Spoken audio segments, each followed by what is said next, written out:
सभी गीता प्रेमियों को, सभी प्रबुद्ध जनों को, सभी ज्ञान प्रेमियों को, सभी तत्वदर्शी जिज्ञासुओं को मेरी ओर से और मेरी संस्था डूअर्स पैराडाइज फाउंडेशन की ओर से सादर जय श्री कृष्ण।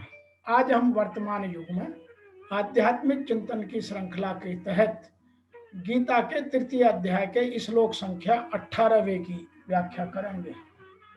भगवान ने 17वें श्लोक में यह बताने का प्रयास किया कि एक आत्मज्ञानी के लिए कर्तव्य की आवश्यकता या कर्तव्य की अभाव का क्या कथन है, और इस 18वें श्लोक में कर्म करने और न कर्म करने में ज्ञानी के प्रयोजन का अभाव है। तो उन्होंने दोनों बातों का स्पष्ट विवरण किया है, जिसको ऋषि वेद व्यास जी ने हमारे ज्ञानार्थ, हमारे कल्याणार्थ, हमारे हितार्थ कुछ इस तरह से लिखा है, जिसको हमें समझना, जानना अत्यंत आवश्यक है। न एव तस्य कृतेन अर्थः न अकृतेन इह कश्चन न च अस्य सर्वभूतेषु कश्चित् अर्थ व्यापाश्रयः। अर्थात उस महापुरुष का इस विश्व में न तो कर्म करने से कोई प्रयोजन रहता है और न कर्मों के न करने से ही कोई प्रयोजन रहता है। समस्त प्राणियों से भी उसका बिल्कुल भी स्वार्थ का संबंध नहीं रहता है, अर्थात वह सदैव परमार्थ की, लोक कल्याण की बात करता है। For him there is here no interest whatever in what is done or what is not done, nor is there in all beings anyone he should resort to for any object। अर्थात उसका इन सब चीजों से कोई प्रयोजन मात्र नहीं रह जाता है।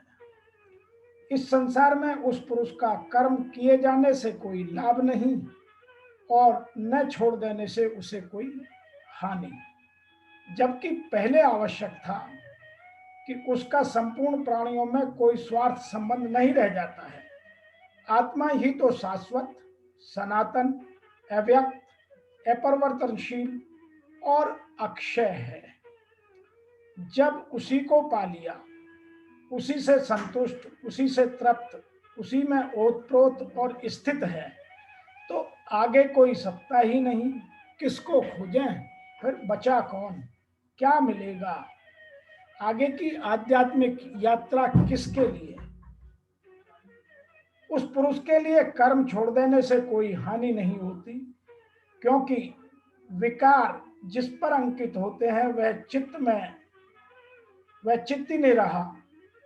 उसका संपूर्ण भूतों में, बाह्य जगत में और आंतरिक संकल्पों में या संकल्पों की परता में लेस मात्र भी अर्थ नहीं रहता। सबसे बड़ा अर्थ तो था कि परमात्मा जब वही उपलब्ध हो है जो दूसरों के लिए उसका प्रयोजन क्या होगा। जिसने परमात्मा को पा लिया, फिर उसका और किसी को पाने की इच्छा कहाँ रह जाती है। इसको हम आध्यात्म की दृष्टि से भी समझ सकते हैं। प्रत्येक मनुष्य की कुछ न कुछ करने की प्रवृत्ति होती है। जब तक यह करने की प्रवृत्ति किसी सांसारिक वस्तु की प्राप्ति के लिए होती है, तब तक उसका अपने लिए करना शेष रहता है। अपने लिए कुछ न कर पाने की इच्छा से मनुष्य बंधता है। उस इच्छा की निवृत्ति के लिए कर्तव्य कर्म करने की आवश्यकता रहती है। कर्म दो प्रकार के किए जाते हैं, एक कामना पूर्ति के लिए और एक कामना निवृत्ति के लिए। साधारण मनुष्य तो कामना पूर्ति के लिए कर्म करते हैं, पर कर्म योगी कामना निवृत्ति के लिए कर्म करता है। इसलिए कर्म योग से सिद्ध महापुरुष कोई भी कामना न करके संबंध, कर्तव्य से किंचित मात्र भी संबंध नहीं रहता है। उसके द्वारा स्वार्थ भाव में समस्त सृष्टि के हित के लिए स्वतः कर्तव्य कर्म होते हैं। कर्म योग से सिद्ध महापुरुष कर्मों के या कर्मों से अपने लिए व्यक्तिगत सुख आराम के लिए कोई संबंध नहीं रखते। इस महापुरुष का यह अनुभव होता है कि पदार्थ, शरीर, इंद्रियां, अंतःकरण आदि केवल संसार के लिए और संसार से मिले हैं, व्यक्तिगत नहीं है। अतः इसके लिए केवल संसार के लिए कर्म करना है, अपने लिए कुछ नहीं करना है। यहाँ एक बात यह भी है कि कर्म सामग्री का संबंध भी समष्टि संसार के साथ है, अपने साथ नहीं। इसलिए अपना कुछ नहीं। व्यष्टि के लिए समष्टि हो ही नहीं सकती।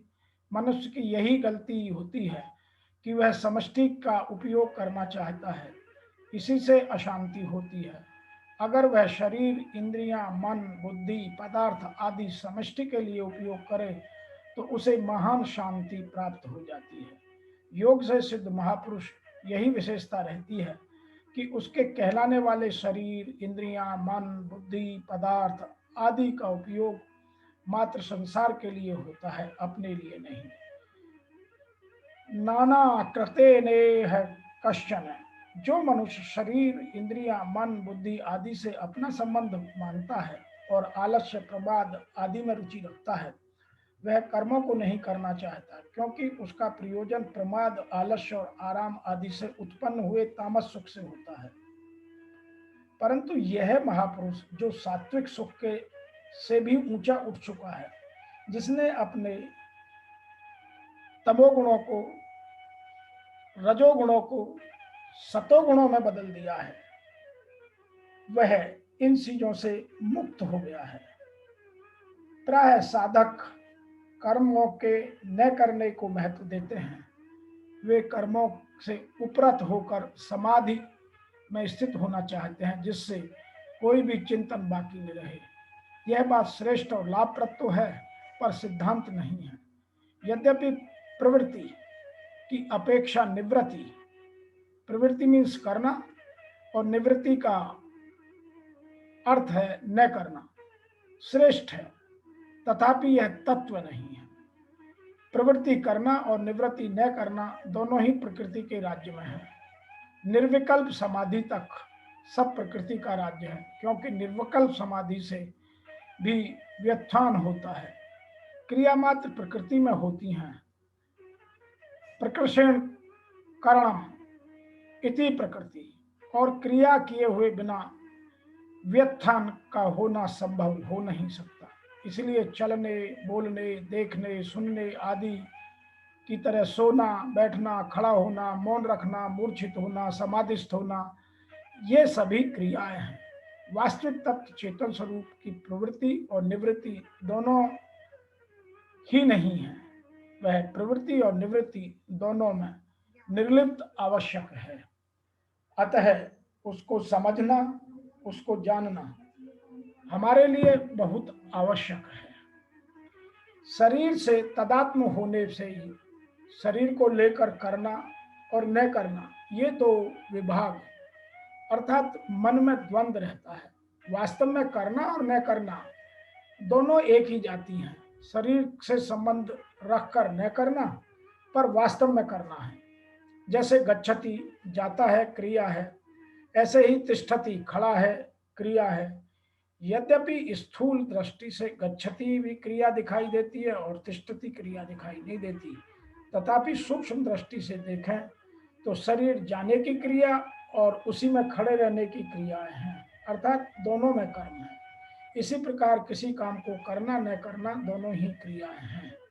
उसी प्रकार स्थूल दृष्टि से क्रियाओं का दिखाई देना या न देना निवृत्ति भी प्रकृति ही है, जिसका प्रकृति एवं उसके कार्य से भौतिक तथा आध्यात्मिक, लौकिक और पारलौकिक कोई प्रयोजन नहीं रहता। उस महापुरुष का करने और न करने में कोई स्वार्थ नहीं रहता है। शरीर तथा संसार से किंचित मात्र भी स्वार्थ का संबंध न रहने के कारण उस महापुरुष की समस्त क्रियाएं स्वतः दूसरों के हित के लिए होती हैं। जैसे शरीर के सभी अंग स्वतः शरीर के हित में लगे रहते हैं, ऐसे ही उस महापुरुष का अपना कहलाने वाला शरीर जो संसार का एक छोटा सा अंग है, स्वतः संसार के हित में लग जाता है। उसका भाव, उसकी संपूर्ण चेष्टाएं संसार के हित के लिए होती हैं। जैसे अपने हाथों से अपना ही मुख धोने पर अपने स्वार्थ में प्रत्युत्कार तथा अभिमान का भाव नहीं आता, ऐसे ही अपने कहलाने वाले शरीर द्वारा संसार के हित में उस महापुरुष द्वारा किंचित मात्र भी स्वार्थ, प्रत्युत्वकार अथवा अभिमान का कोई भाव नहीं रहता। जब तक मनुष्य करने का राग, पाने की इच्छा, जीने की आशा और मरने का भय रहता है, फिर मैं एक बार दोबारा रिपीट करता हूँ, यह मुख्य बात है। जब तक मनुष्य में करने का राग, पाने की इच्छा, जीने की आशा और मरने का भय रहता है, तब तक उस पर कर्तव्य का दायित्व रहता है। परंतु जिसमें किसी भी क्रिया के करने अथवा न करने का कोई राग नहीं, संसार की किसी वस्तु आदि प्राप्त करने की इच्छा नहीं, जीवित रहने की कोई आशा नहीं, मृत्यु से कोई भय नहीं, उस कर्तव्य करना नहीं पड़ता। प्रत्युत वह स्वतः कर्तव्य कर्म के होते रहते हैं। जहाँ अकर्तव्य होने की संभावना हो, वहीं कर्तव्य पालन की प्रेरणा रहती है। विशेष बात यह है कि गीता में भगवान की ऐसी शैली रही है कि वे भिन्न भिन्न साधनों से परमात्मा की ओर चलने वाले साधक को भिन्न भिन्न लक्षणों के अनुसार परमात्मा को प्राप्त सिद्ध महापुरुषों के लक्षणों का वर्णन करते हैं। यहाँ 17वें और 18वें श्लोक में भी इसी शैली का प्रयोग किया गया है। जो साधन जहाँ से प्रारंभ होता है, अंत वहीं में समाप्ति होती है। गीता में कर्मयोग का प्रकरण यद्यपि दूसरे अध्याय के 39वें श्लोक से प्रारंभ होता है, तथापि कर्मयोग के मूल साधन का विवेचन दूसरे अध्याय के 47वें श्लोक तक किया गया है। उस श्लोक में 4 वर्णों को बताया गया है। नंबर 1, कर्मण्येवाधिकार अस्ति, तेरा कर्म करना ही तेरा अधिकार है। मा फलेषु कदाचन, कर्म फलों से तेरा कभी भी कोई अधिकार नहीं है। माँ कर्म फल हेतु, तू कर्म के फल हेतु मत बन। माँ ते संगोत सुकर्मणि, तेरी कर्म करने की आसक्ति न हो। अर्थात इस श्लोक का पूरा भाव हमें निष्काम भाव से कर्म करने की ओर ले जाता है। अतः आज गीता के इस तृतीय अध्याय के 18वें श्लोक में हमें निष्काम भाव से काम करने की, क्रिया करने की महत्व को समझाने का भगवान श्री कृष्ण ने अर्जुन के माध्यम से हमें समझाने का प्रयास किया है। इस 18वें श्लोक में हमारे समझने के लिए 2 बातें मुख्य हैं। नंबर 1, जो निष्काम भाव से काम करता है उसे कार्य करना या निष्कृतिया से कोई आवश्यकता नहीं रहती, क्योंकि वह अपने लिए कार्य नहीं कर रहा है। वह जिसका शरीर है और जिसका संसार है, यह शरीर उसके संसार के लिए काम कर रहा है। तो जो हिंदी में एक प्रार्थना है कि तेरा तुझको अर्पण क्या लागे मेरा, हम यदि इस भावना को समझ जाएं कि यह शरीर भी भगवान का दिया हुआ है और जो हम प्रकृति के रूप में कृत्य करते हैं, कर्म करते हैं, वो भी सब संसार के हितार्थ भगवान के लिए ही करते हैं, तो यह पंक्ति चरितार्थ होती है। तेरा तुझको अर्पण कह देने से नहीं होती। नंबर 2, जब वह किसी कार्य के लिए अस्वीकार करने की उसे आवश्यकता नहीं रहती, वह किसी कार्य को अस्वीकार भी नहीं करता है। जो स्वतः होता है वह होता है। जो स्वतः प्रकृति की क्रियाएं हैं, प्रकृति जिन क्रियाओं के लिए बनी है, क्योंकि यह शरीर माया के 5 तत्वों से बना है और वो 5 तत्व कभी भी निष्क्रिय हो नहीं सकते। निष्क्रिय हो जाते हैं तो प्राण फिर कहाँ रुकते हैं। इसीलिए उनको कोई ना कोई कर्म करते रहने की आवश्यकता है। और इस महापुरुष को वह कभी इन चीजों को अस्वीकार नहीं करता। जो प्रकृति स्वतः कर्म करती रहती है वह उनको करने देता है। अर्थात सब कुछ प्रभु को समर्पित कर, प्रभु का मानकर, प्रभु के लिए करना ही महापुरुष की पहचान है।